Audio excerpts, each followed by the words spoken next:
Well, hello, heroines. I'm Jordan. And I'm Katie. And welcome to the Not Another Heroine restricted section, where Tuesdays are a little tawdry and Fridays are a little bothered. This is the Pod Unfiltered, where you choose the books, we argue over Reddit posts, and Rob pops in for violently inappropriate episode titles. So grab your favorite drink and get naughty. This is Not Another Heroine Unfiltered.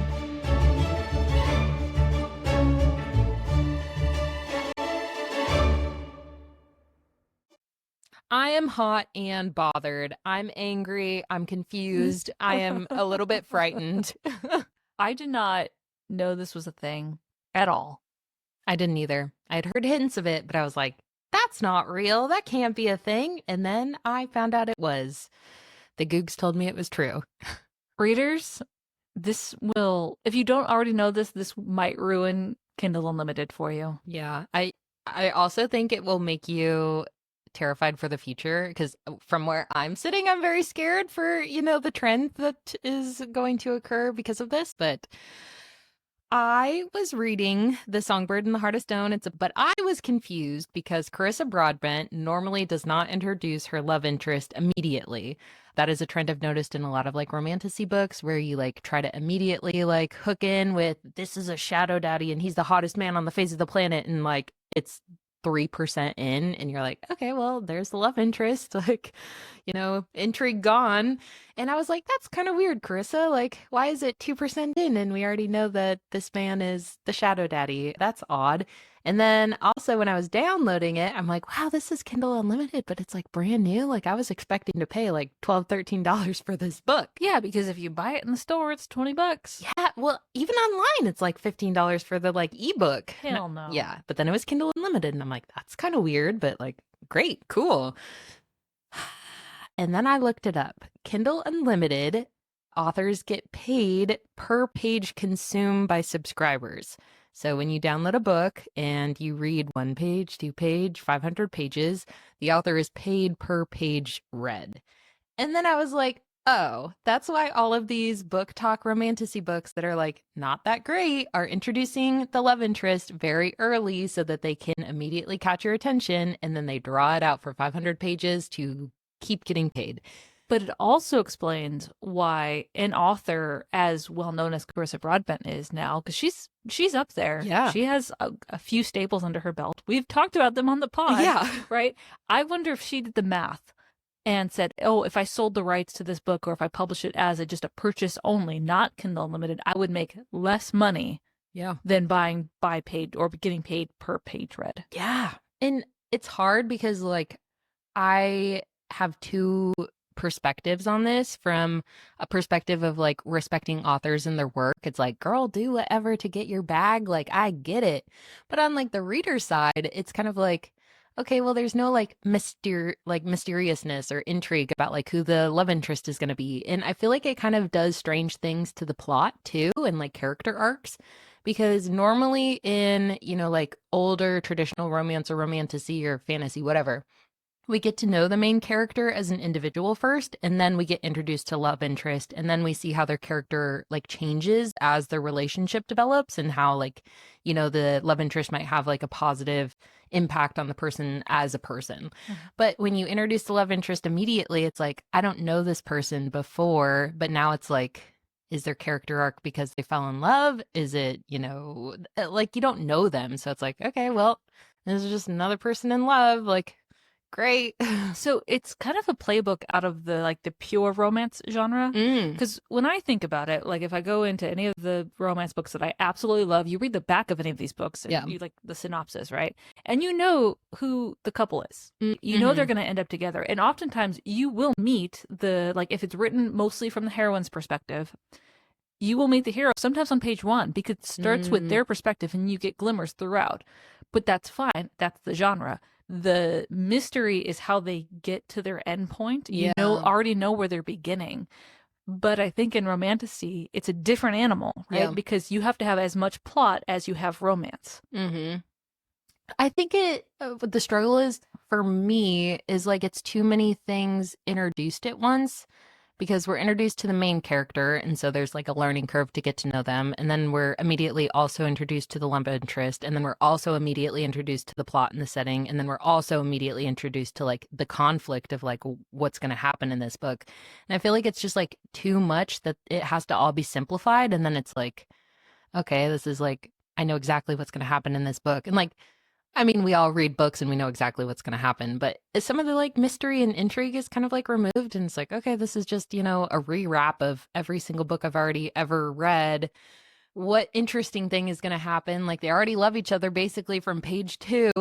So maybe it's the difference in not necessarily identifying or getting introduced to, you know, the two main, like the MMC and the FFC right away. That's fine. That can happen like on page 1. I think the small difference is, do the two meet immediately? I like that. Because if we look at a book, Reign and Ruin, also Kindle Unlimited, we meet, you know, the main dude pretty early on, but he does not meet her until I'd say what? It's pretty into it, 30-40% of the way through. Yeah. So that might be the distinction there. Is it's okay to meet all the characters right at the forefront, but the characters can't meet each other because there needs to be some build up and tension. Yeah, because I think when you introduce, like, the two characters get to know each other immediately, like, all of that tension, like, I feel like part of the appeal of the tension is that, like, you kind of have put yourself into the perspective of the character. You, like, know them as a character, and then it's like, ooh, like, who is that? But it's like, I think some of that is missing when, like, they immediately meet each other and it's like, oh, the tension's there already. Okay. And then it's like, okay, we're resolving the tension. It's like, I want tension. Make me suffer the entire book.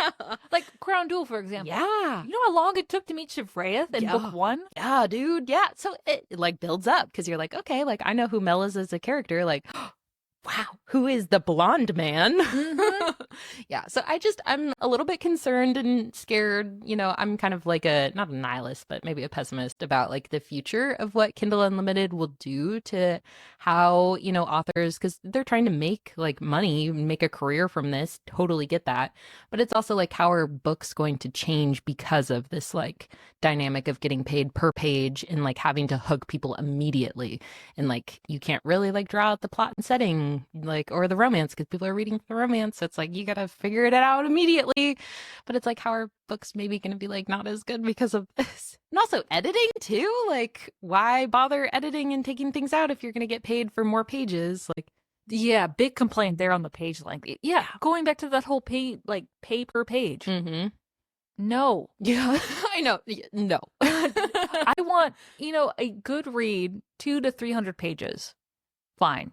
Like, that's a good, simple, standalone, spend a few hours working on it. Yeah. Especially if it's going to be part of a series. Yeah. Like, I don't know, The Songbird and what's the Heart of Stone. Heart of Stone. This book is book 3 of 4 books. Yeah. It is like almost 500 pages.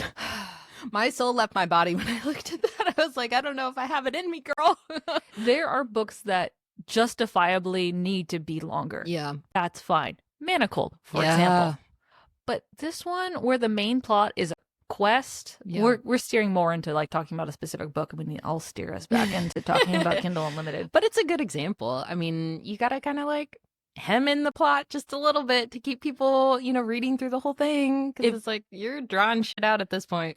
If you want to pay, if you want money per page that you write, you got to make those pages count. Yeah. Not make them filler. Yeah. But it's like, why bother not writing filler if you're getting paid to write whatever? Like, it's the two perspectives. Like, I get it from the author perspective, but it's also like, as a reader, this could do with, you know, a couple of these sentences being pulled out. What's the next stop? Oh, hey, ChatGPT. Like, give me an idea for a filler chapter right in this portion of my book. Yup. And I feel like the art of editing is probably going to, you know, take a punch to the face because of this. Because it's like, there's a reason that sometimes you know, have paragraphs that are short to like increase tension or like chapters or leave things out. But now it's like, why bother editing if I get paid for more and I just like write whatever happens? And like, is it readable? Is it grammatically correct? Cool, push it out.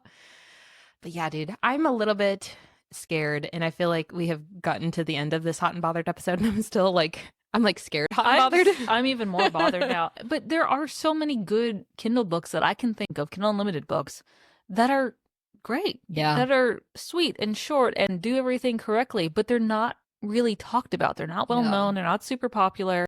And I wonder if it's just this, there's a word for it, but Romantasy is the publishing game right now. Oh, yeah. So that's what's dominating Kindle Unlimited.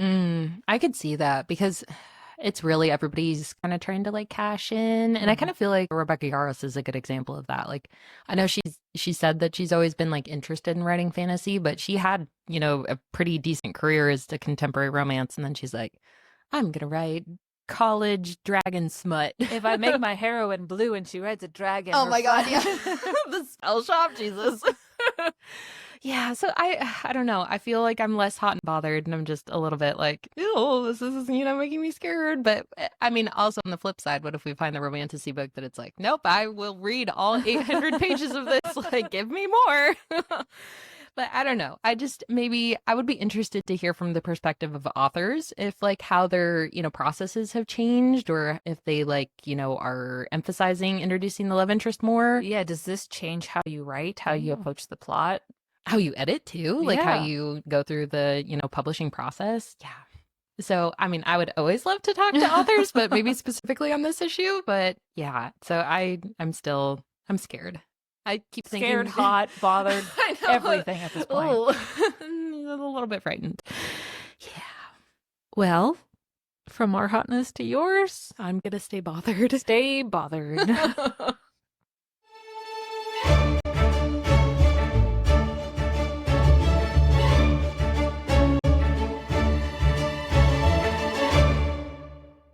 Hi, heroines. Our love of reading may have started the pod, but our library wouldn't be the same without you. So thank you for listening to all of my K-dramas. And indulging my Hermione fanfic obsession. We truly appreciate your continued support. Thanks for listening.